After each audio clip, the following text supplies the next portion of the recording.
Hello everyone, I'm Keen47, aka Wolfkeen, and welcome to the Wolf Podcast, where we'll be talking about the 11th episode of Persona 5 the animation.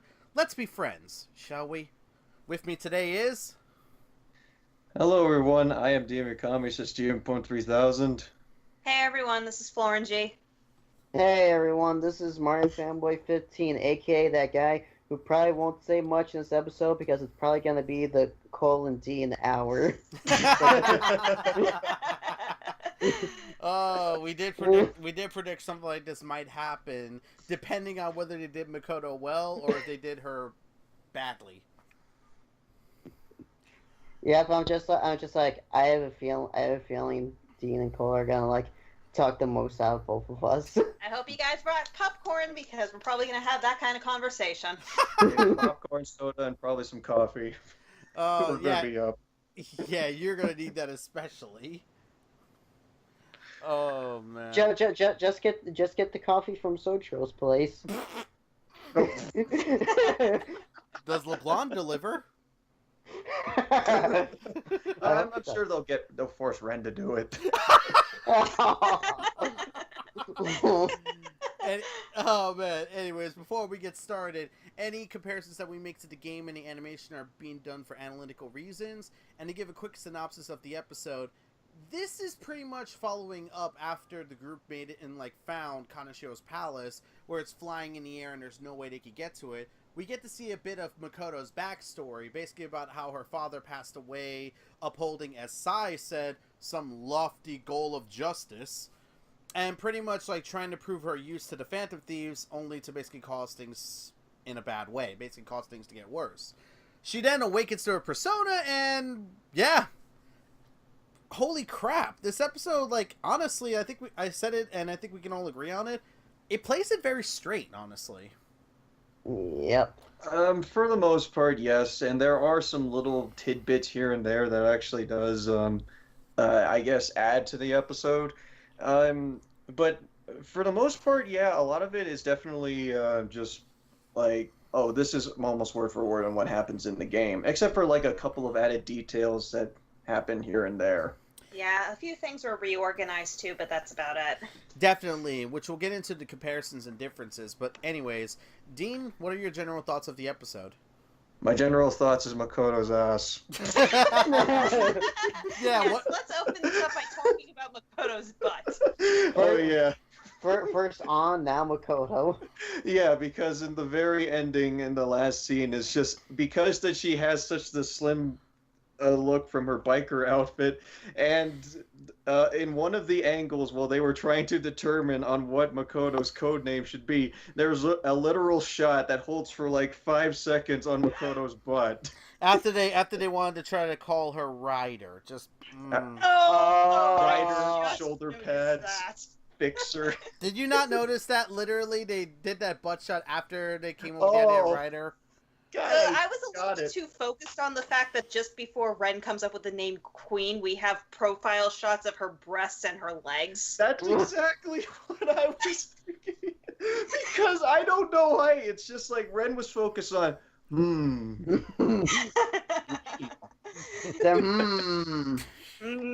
Nice track there. even the way that he said it, he was like, Queen. As if he was like, I get it. Well, I now know what name she should have. The way you're saying that, Dean, I feel like you're about to say he wants to come up with a new recipe or something. Oh, fuck off! I come up with a new code name. That's it. Come up with a new code name. That meme is never gonna die. This might be, just by this interpretation, the only ship tease we get in this anime, and I am okay with it. Yeah, because you're a shipper of the two. Damn right I am. Oh no, there is another bit of that where basically Ren goes into Makoto's rescue when by taking out one of the personas with Mudon. So. Oh yeah, that too. Which was pretty tight. That too. The shipping goggles are on today. God damn it. We're off to a great start with this podcast. Boy, are Maybe we. a drink. Yes, we are. We're all a bunch of giggling, tired idiots talking about Makoto's butt. I'm the one who just woke up, so I'm groggy as shit right now. Anyways, Dean. Focus, Dean. Focus. Yeah, Dean. You're continuing with your general thoughts. Okay. Fuck. Let's see. Okay. Overall, I generally enjoyed this episode. Even though the episode did play it generally straight, unlike most episodes where I feel that has happened, I was genuinely hooked throughout because maybe it was because just the way they handled the scenes in this episode, I didn't remember some of the scenes in the game actually being this actually chilling, because there were moments in this that actually did grip me in terms of how tense the scenes have gotten, and I think that the anime was really good about it, especially showing off Kaneshiro for the first time. Oh my god, the anime just makes Kaneshiro so much more horrifying. In the game, I think it's because they just used some of the cut content from the game. Yeah. Mm-hmm. Mm-hmm. You could definitely tell the anime is doing its best job to make Kaneshiro out to be far more intimidating than anything else, and they really get through with that. Even threatening the person that she was talking on the phone with. Mm-hmm. Just the way that go ahead. Sorry, keep going, Dean. Yeah, keep going, Dean. Okay. Just by the angles themselves and just how Kaneshiro just basically had this overwhelming presence, it really made it feel like, oh shoot, the Phantom Thieves might be way in over their head for this one. Because in the game, it's just oh yeah, he's just another guy. We're just gonna steal the guy's heart. No big deal. But which you shouldn't really have that attitude when it comes to dealing with a friggin' mafia member. Mm-hmm. But in the anime, they actually do show his presence, where almost one of the girls almost got frickin' raped. Yeah, I know. Yeah, I know, right? And the best part about it is that literally when they came in to save Makoto, they could have easily took down a bunch of school kids, but instead of doing that, he just went I'm gonna handle this in a more unique way, and literally just took a picture of them with a bunch of booze and otherwise. Now, granted, this is done in the same thing in the game, but the way it's handled, the way he handles it is so much more again, anime having such liberty when it comes to its expression. Holy shit. Oh yeah, you feel the tension when it comes to that one. Because you could tell, his face, he was just literally that was a perfect, gotcha face. Yeah. There's also something utterly terrifying of Kaneshiro just saying, strip her, I'll take some photos for the clients. Oh my god. Yeah, because it's I remember... What, was that in the game? But it wasn't in the game. No. There is some cut audio where Kaneshiro is saying something about, I'm normally not into younger girls, but I know that but I know a couple of buyers. Or something to the equivalent of that. He sounds more businessman-like in the game, but here he sounds just like a sleazy psycho. And it's terrifying. And I want to say I hate it, but at the same time I love it too. Oh, it was brilliant. So, yeah. Just the fact that it actually does establish that Kaneshiro is an actual genuine threat and he should be taken down. You should take him down in the game as well, but in here, it really shows. And another thing, real quick, just to point in on that point, it's even established by Makoto that probably some of the schoolgirls at Shujin also got involved in this kind of shit. Mm-hmm. Wait, did they establish that? Yes, because remember when he was talking about summer bonuses are on the way? I'm sure you can get the money if you beg your mothers and mommies and daddies. And remember, Makoto brought up the idea that some of the women in Shujin got involved in this shit as well, specifically. Why do I get the feeling that we're going to get this rearranged for Makoto's confidant with Aiko? Oh, she's probably going to get mixed up in most, or at least in something that's related to that. Mm-hmm. We'll have to see, but anyways, Dean, you got. But just to say this. But you know what's the most important thing about that scene? His badly. His badly. You wanted to see me his badly, huh? Oh, stop it! Oh, God. Damn it. It's a friggin' spelling error in the friggin' subtitles again. Yeah, it is. Anyways, Dean, anything else you wanted to add? No, I think we're probably going to go over most of it within the comparisons. Yeah, Cole, what about you? Okay. First off, Child Makoto is absolutely adorable, and I want to hug and protect him forever. She is adorable. Hell, so is That hell, whole beginning was amazing. especially seeing 15-year-old Makoto. Yeah, 15-year-old Makoto. And what I also love about how they designed how Makoto looked is that she actually has a red hairband with that. And she actually grows into the brown hairband that she wears today. When she's wearing the red hairband, I got Yukiko vibes from her. Oh, really? Oh, really? I don't know. It's just like maybe it's because the headband was a lot more noticeable, but it's just when I saw her like wearing the headband where I could actually like friggin' see it. I don't know. For some reason, it reminded me a lot of Makoto. It reminded me. Makoto reminded you of Makoto. God, I hope so. Okay. It reminded me a lot of Yukiko, especially. I think Yukiko had a red hairband in the game, didn't she? Or was it a black? Yukiko had a red headband. Yeah, that's why. Huh. Also because it's an anime. Rule of anime. The hairstyle is gonna look exactly the same even if they are a kid. Well, then Well, again, when she's like 15, it is a little bit shorter. yeah.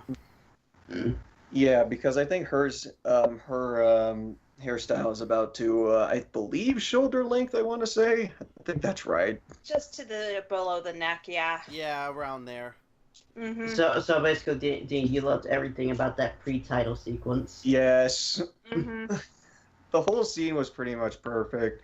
Just by also with just showing like the glimpse of with the pencil case. Was that mentioned in the game? I believe it was. It was. It was in her confidant.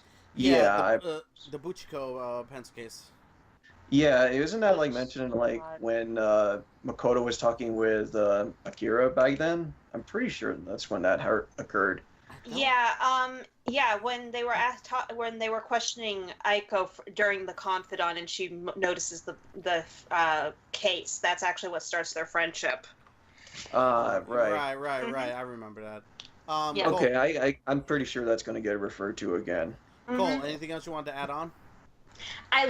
Going back to the flashback, I do like how we see that flashback, and then we immediately cut to the thing that actually starts Makoto's descent into desperation for acknowledgement. Sai's mention of her being useless to her, and of course, Akechi also saying that she's just the good pushover type of girl. I want to fucking punch him after that. Jesus Christ! How dare you? Yeah. Well, he wasn't wrong. Sadly enough, he wasn't wrong, but still, the way that the guy handled it, holy smokes, did I want. Also, it was in that particular scene I noticed how tall Akechi is. Yeah, Akechi's a tall guy, but then again, so is Ren. Yeah, Ren's pretty tall. Yeah, Ren is almost like the tallest in the group. I think the only one who's taller than him is Yusuke. Yeah, Yusuke, I think, is the tallest character. Actually, I think Ryuji's a little taller too, but he slouches, so it's not as noticeable. So pretty much all the guy main characters are tall. Well, then again, Yeah, I think Ryuji's shorter than Ren by an inch or so, like around there. Oh, really? Oh. Yeah, because even in the anime, he has stood up straight. It's just, I think, I don't know, I could be wrong on that one, but anyways, that's irrelevant. Yeah. Cole, anything else you wanted to say? I still want to punch Akechi in the face. Though, unfortunately, this time around, I can't make fun of his hair because it doesn't look as greasy as it normally does. Oh my god.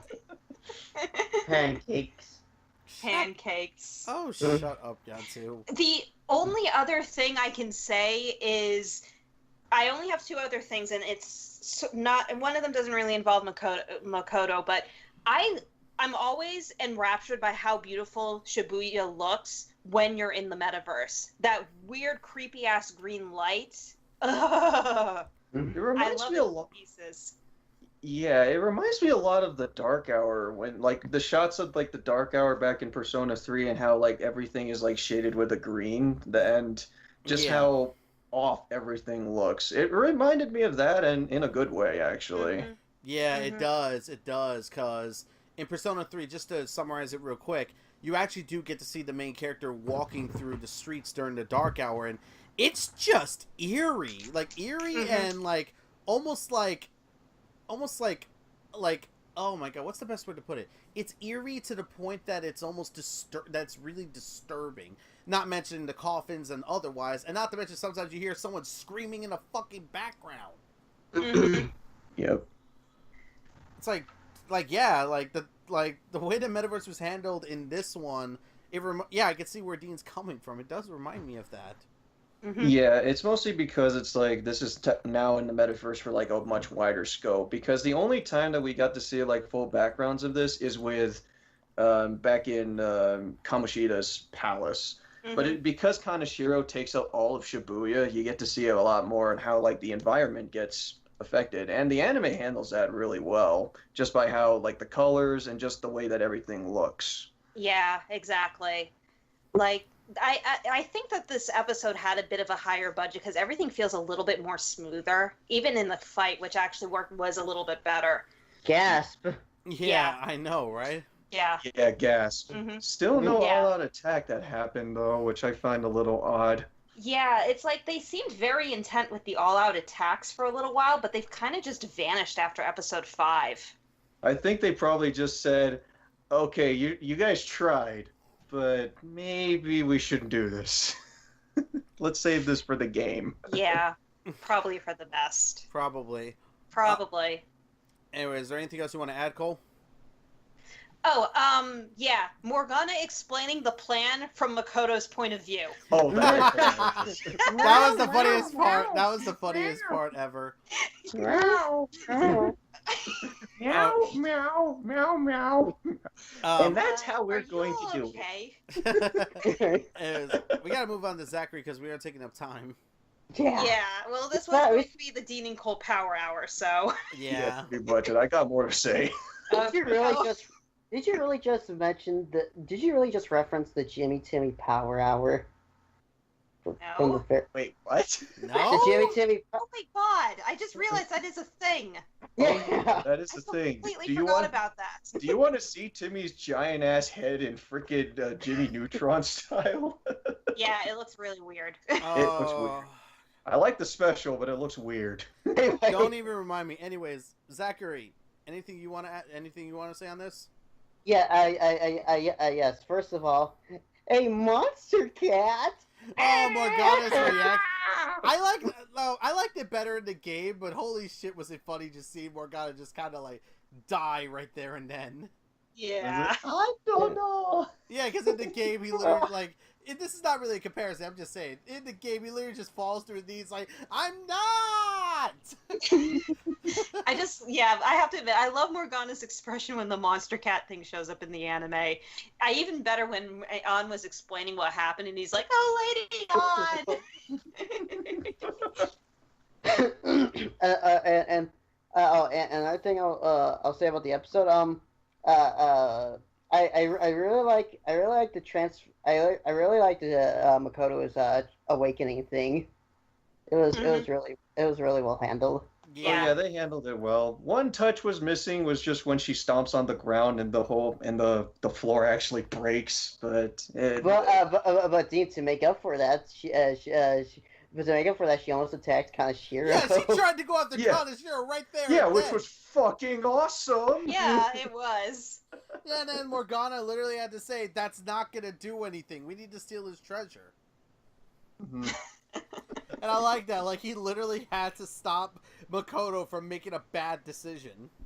She was mad as hell. It's always the quiet ones. You need to watch out for. Mm-hmm. I love how they kept this from the game, where Anna's like, there's no way I'm pissing her off. I know. Is that a persona? No, man, that's a bike. And then just say, "Yo, Miss Raider, post-apocalyptic Raider. Do you want to get smacked?" Oh, I'm pretty sure Ryuji wouldn't mind it. Oh. Well, An did say that that Ryuichi had a love life, his life would get dominated by the woman. That was in the game, though. Like, but yeah, exactly. Like she said, it. Ryuichi sounds like the kind of guy that he would be like, basically whipped. Yeah. Mm-hmm. Oh my god. Anyways, anything else you want to add, Zachary?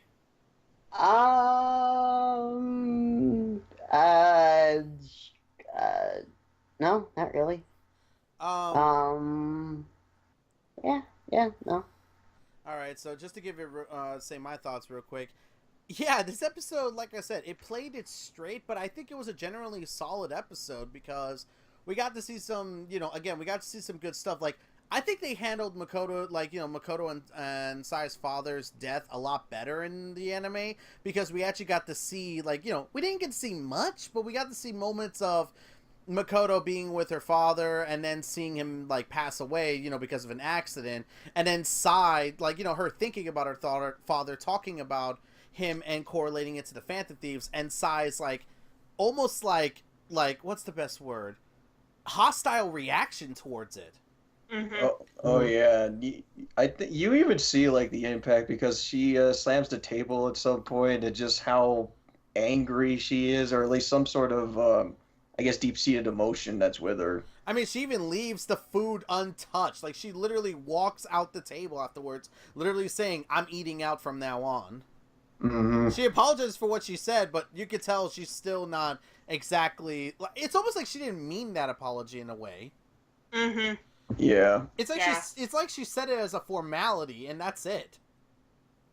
Yeah, I kind of felt that when I was just by hearing the delivery of her, because she just went from being angry to just being "Oh, sorry," and it just kind of felt like, I guess for the benefit of that scene, just how much that the work is actually bearing down on her, and as well as just some deep-seated emotion that's with her, because she calls Makoto, wait, what was the exact useless. thing? Useless, and I don't remember if the anime said it, but the game also said a parasite eating away at her life. Well, she does say that right now. The only thing you're doing right now is eating away at my life. Mm-hmm. Yeah, so in a way, most of that is venting, I feel. And then the way that her half-hearted apology did feel that way was, legitimately half-heartedly. And then, of course, after she leaves the table, literally saying, "I'm gonna eat out from now on." Like I said, it feels less like an apology and more just like she said it as a formality. Mm-hmm. Yeah, pretty much. Mm-hmm. Yeah, I have to agree. The anime does a far better job in doing that than the game does. And like I said, a lot of the stuff they played it straight compared to the game, which, yeah, that does segue us nicely into the game and anime comparisons. Gotta be honest, I prefer the way that the game did it, but I think that's simply because, to me, I think English Sai's voice has a lot more force under it. Yeah. Whereas Japanese Sai's voice sounds a little more, I don't know what the word is, soft, maybe? Yeah. Mm-hmm. Subdue. Yeah. I think subdue. Plus, I think I liked the pause that the game had a bit more, because it gives you more time to let the words sink in. And plus, I like the way that it's done. I do like the way it's done in the game because Sai does come off as legitimately apologetic for going as far as she did. Mm-hmm. Mm-hmm. But then again, that's what I'm trying. It's another situation of different methodology. In the anime, it was more like a half-hearted formality, whereas in the game, it was more like a genuine apology, but she's still letting her emotions get the better of her. Yeah, exactly. Yeah, and I think both do get the message across pretty well. Yes. Yeah, but I have to say that I think I prefer the game more in this case. I think I agree with that to an extent, because when I was watching the episode for the first time, I was just like, there's something about how the game handles it that did have a bit more of a punch, because it was also a way of getting pretty much justifying on why Makoto was pretty much so forceful, and trying to find Kaneshiro. But in the way that the whole scene was handled, I feel that in some regard the game did handle it a bit better. Maybe it's just because of the tone. Because I love Sai's English voice actress, and she handled the scene pretty dang well. Yeah, like, to me, in the anime, the very first thing I thought was, wow, this is definitely going a little too fast. And it's mostly just because it's missing that pause to let what Sai said sink in. Yeah, because she said some pretty intense stuff to her own sister, no less. But then again, it's like, when you say something like that, when you tell your family member or something that you're useless or you're eating away at my life, or do you know how, or to project a little bit, do you know how fat you've gotten recently? Hearing it from a family member, that hurts, and that extra pause the game gives us the chance to let it sink in a little bit and realize, oh shit, this is not good. Whereas with the anime, that lack of that fine point, and it's probably because they have to get so much in with a certain amount of time, kind of makes it feel a little doesn't really give it that same weight. But if I may make a defense for it for a second, I think that lack of a pause works well in a different kind of way, because it works with the sort of half-hearted apology that Sai gives. Almost like she doesn't regret what she says, and she fully means it. And I think, like, here's the thing. The English voice actor does a great job in accentuating what she's saying to Makoto, but I think this right here actually stays the course, because I'm pretty sure even Makoto could tell that apology was half-hearted, so she kind of believed, like, she kind of thinks that Sai, like, is actually meaning what she's saying, which would play more into the idea of Makoto actually thinking that she's really useless, that she has been useful to no one, not even her own sister. Yeah, I was about to bring that up because while I do agree with Cole in the fact that that pause was a bit necessary to also just show on how impactful it was, I think that the fact that there was no pause in between, because there was pretty much like no transition between Sai actually like pretty much mouthing off Makoto and then apologizing for it. I think there was something that was genuinely effective for the fact, because it was just basically like, well, she didn't really mean most of it. Like, she actually intended to say, hey, you're useless to me. And you, even if without the whole lack of a pause, you could still see from Makoto's expression how much she's hurt by that. Yeah, because I can agree. It does show her face. Yeah, I gotcha. I think this is just one of those cases of personal preference. Oh, most definitely. But Okay. We're not arguing, Zach. Relax. Well, no, I know you're not, but just I was trying to get a word in. Yeah, go ahead, Zach. What do you want to say? Zach, sorry. Go ahead. I've been meaning to say this ever since Nelson was talking about his general thoughts, because I just remembered something.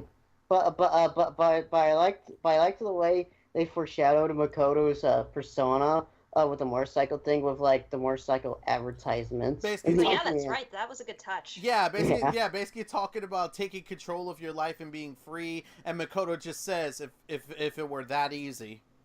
Yeah. You know what would have been awesome? What if, like, as soon as like that commercial ended, you see like the Kirijo Group logo actually come up? I think that would add to it, because that was the way that Mitsuru in the original in Persona 3 actually did find a way to escape. So I wish that they actually did something like that, honestly, but I think that was a good touch. Yeah, especially since we had so many Persona 4 cameos earlier in the anime.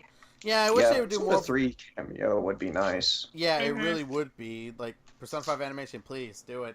But I wonder if Ren's gonna use that particular computer. And another thing is, like, I do like that some of the scenes in the anime are much more subdued compared to the game. Like, in the game, when they first arrive at the bank, Makoto, like, in the anime, goes to attention, and they tell her, no, like, don't do that. And, you know, they say she's a VIP, like, you know, like a VIP customer. In the game, they literally run into shadows, and Makoto's just like, come at us, like,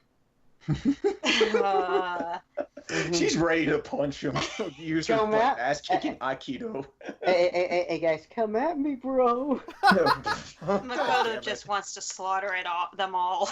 Yeah, she wants to. And while we're on that same topic, the only other difference that I can think of at the top of my head is that I'm glad they did this, but Shao Kahn Shiro shows up immediately, and our characters don't have to go through like a few hallways to get to like Yeah, a particular room. yeah, it's more streamlined in a way. So Mhm. and not to mention Yeah. you get a lot more like info delving. Like I said, talking about how like the females of Shujin have been getting involved in Kanashiro's scams as well, because that's what Makoto brought up at one point. And not to mention, instead of leaving immediately when they couldn't find when they couldn't find a way to get onto the palace, they started asking around the ATMs to see if they knew like how to get up there or whatever. Mhm. I kind of like that different switch. Yeah, I kind of like how instead of that they talk to the ATMs second instead of first, because it makes everything flow a bit more smoothly. yeah, they do it within the same visit, didn't they? Mhm. They did, and they did, and oh my god, like I did like that. Like, see, it's the smaller stuff that they changed up that really makes me like it. Especially like Makoto apologizing to An at one point for Kamoshida's acts. Because Yeah, I think that was done later in the game. In fact, I think that was done like when Makoto asked An to the student council room. An asked Makoto to the student council room, but yeah, you're right. I think it happens a day or two after she joins the party. Oh yeah, I do remember that. But when in actuality in here it does, they do that. I think after they see Kaneshiro. Yeah, right after they get out of Kanashiro's club. And there was one other thing I wanted to mention about how Ren uses new in this episode. I like that nice little continuity on Odd, considering he just fused him a few episodes earlier. Yeah. Uh-huh. Mm-hmm. Do we remember like how or which personas he used in order to form New? Because I don't think New learns Mudun on his own. I think it was Archangel and Slime. Okay, it was probably Slime that had that. I think Slime learns Mudo. That's pretty cool, actually. The fact that they actually did maintain continuity that way. That's really subtle, though. I thought I like that detail. Mm-hmm. But then again, New also learns and like dark skills as well. It's Aha, I think. Yeah, Aha. Yeah. One other thing I like about the episode, I love how literally, I love how Makoto's foot literally ends the episode. That was a nice little transition. His foot just kicks the screen. Are there any more differences we need to talk about? Because Makoto stepped on us. Queen. I'm legitimately struggling to come up with differences that we haven't talked The about. only other difference I can think of is that in the anime they come up with the name of Queen of the Mementos, while in the game it's when they go back to Kanshiro's palace. Mm-hmm. Yeah, I think that was like immediately after. As soon as you go in there, when they say, "Yeah, we got to decide on a code name for her." Yeah, in the game they don't do that. If you go to Mementos before you set up Queen's code name, she'll still just be known as Makoto. Oh wow! There's actually no coding set up. In fact, I can't say it right now because that's a character spoiler name, but basically, just to say it very simply, if you don't get their code name set up before, like if you don't go back to the palace and set up their code name, if you go to Mementos beforehand, they'll be available in battle, but they won't be acknowledged as their code name. Doesn't the same thing happen with Yusuke? Yes, I said that because I saw someone do that. I think it was Shenpai who did that. Mm-hmm. But that's, wow. But I think that's it when it comes to differences. There's not that many. Yeah, there isn't that many. It's more down to just the overall execution of everything. Yeah, and we mentioned like a couple of differences already, like with the flashback sequence with Baby Makoto, and when they were coming up with the names. Those are probably like the biggest notable differences, because I can't think of really much else in terms of like, oh, this is a major change from the whole thing, except for how everything was streamlined. And of course, as Zachary said it already, Makoto trying to attack Kaneshiro right there and then, and Morgana having to stop her. Mm-hmm. Yeah. If there's anything that I really wanted to see out of that fight scene, is that I wanted to see her actually use Aikido against some of those shadows. I think that would have added to it, especially because in one of the lines that Ryuji says in when they were outside of Mementos is like, that wasn't Aikido, that was full on ass kicking. Oh man, that is funny. And also, I should really say something when we spent more time on general thoughts than comparisons. Yeah, but then again, again, this episode played it very straight, but unlike a certain other episode that played it straight. Like, Yeah, after Madarame. This one did it in a very good way. So now we find ourselves in the final part. Is this a good episode for fans, and this is a good episode for general watchers? So, Dean, start us off. If you love Makoto, you will love this episode. Okay. But I mean, what? I was going to say, and if you hate Makoto, then something's wrong with you. Yeah, there's something's wrong with you. Get the fuck out of my face. Wow! Fighting words. Oh wow! Don't tempt fate. Don't tempt fate. Don't Dean. tempt people to come into the comment section all of a sudden saying, "Man, fuck your waifu." Yeah. Damn it. Okay. You realize Nelson's gonna have to add that. Yeah, I know. Yeah, exactly, motherfucker. Yeah. Okay, should- fine. I'll name drop every single waifu. Here we go. Let's go. No, I will fucking cut out this entire thing if you do. You should have just said on instead of that person. Okay, fine. Whatever. Ah. All right. After that, I do mean that if you really like Makoto, I feel that you're probably gonna really like this episode because they do show like a couple of little things here and there that actually does help out with her, especially the flashback sequences and just this was still a generally Makoto focused episode, and I think they did handle their awakening, her awakening pretty well too.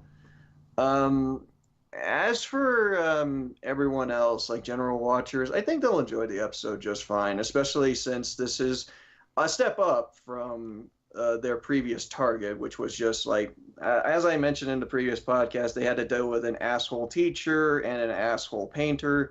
Now they're actually dealing with a friggin' mafia boss, and you actually do feel that they are dealing with someone that's more genuinely threatening. Yep, I have a feeling general watchers will hate Kanashiro's guts. And which you're supposed to, because the guy's a fucking mafia boss and he extorts children. Pretty much. Yes. Yes, very interesting. Oh, brother. Okay. Fascinating revelation. Anyways, Cole. Yeah, I think both casual and general watchers are definitely going to like this episode, especially casual and general watchers. Wait, what? Casual and general. You know, aren't they the same thing? Casual. What'll be the casuals? Those who played on safety mode? GG, Cole. What'd you say, Nelson? I said GG. GG, Cole. Apparently, both me and Dean are horribly sleep deprived tonight. Oh, man. Okay. Breathe. God damn it, Cole. I almost called you Makoto. Breathe, Cole. Breathe.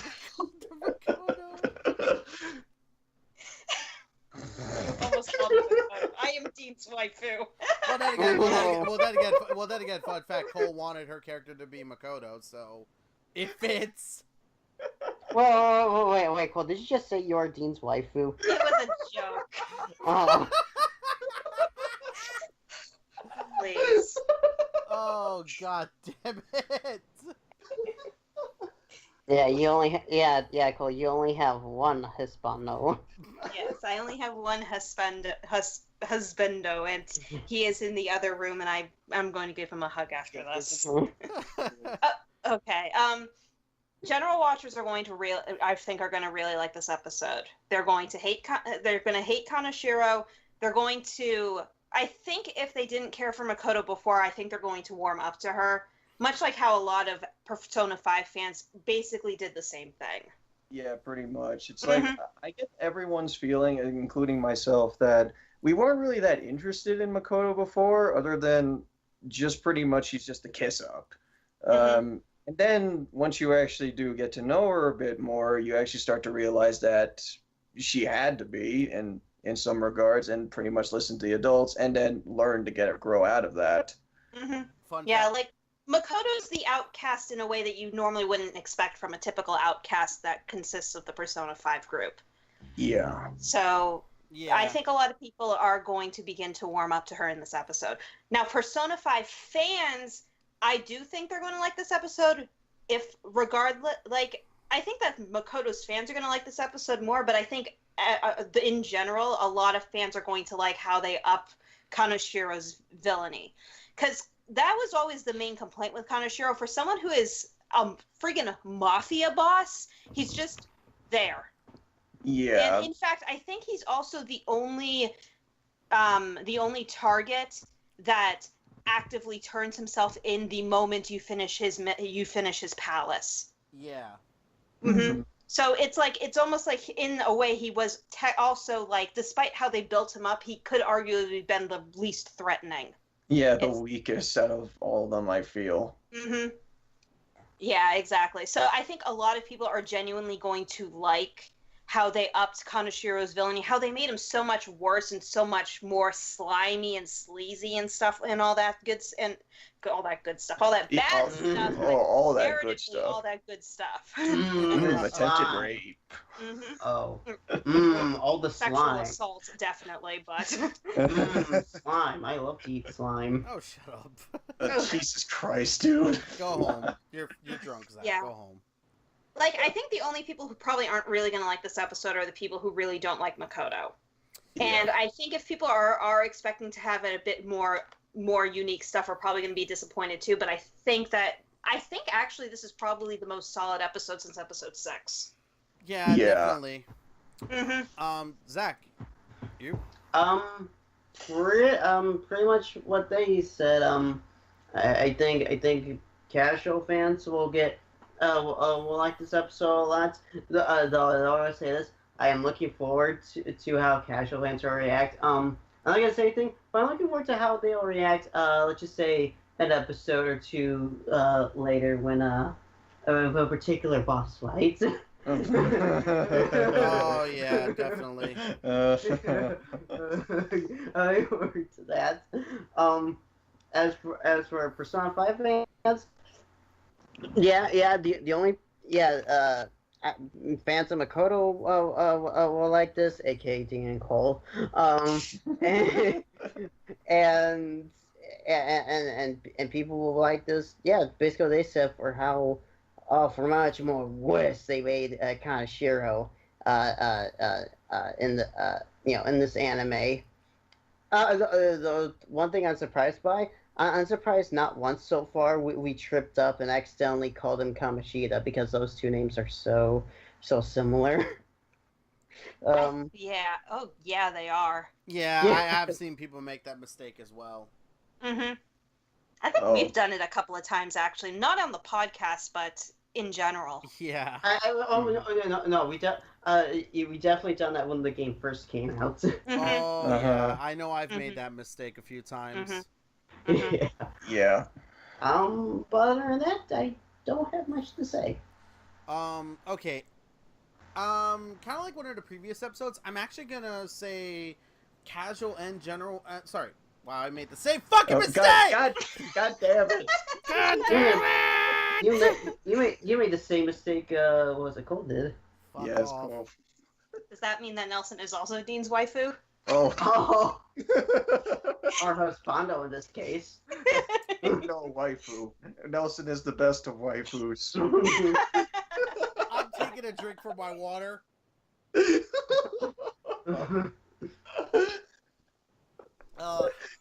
Just drink the salt, Nelson. Shut up! Alright? Shut up! I'm going to smack you when I see you at fucking BronyCon this year. No, you won't. Oh my god. God, I'm lightheaded. Anyways.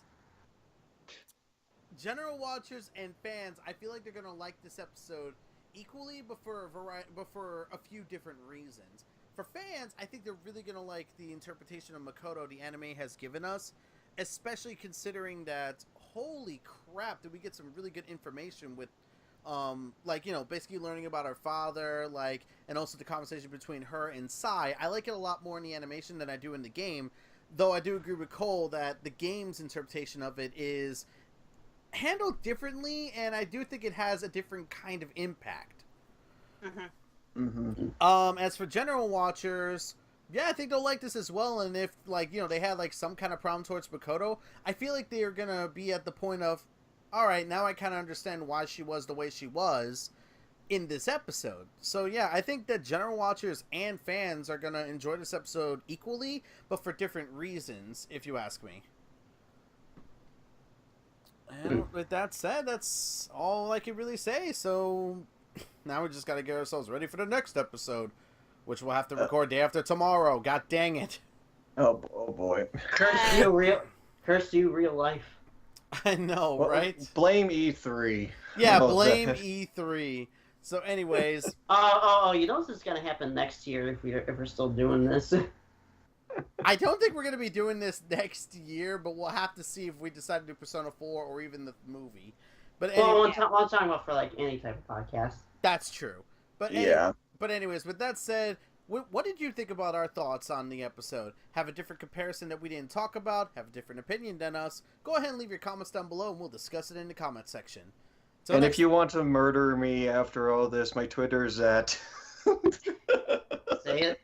No, I'm good. Yeah, they can If find... you want to murder Dean, his Twitter's going to be in the description. Yeah, probably. Yell at me for my comments. Just remember, guys, you can find him at DudeMan3003, Oh, known as send me hate mail. also known as Super Smash Tentacle Ultimate. Oh my god. Anyways, till next time, guys. I'm Keen947, aka Wolfkeen, along with... I am Dead Meat, ecombi/GMPone3000.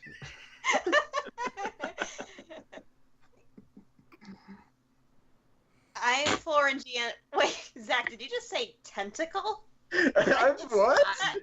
What?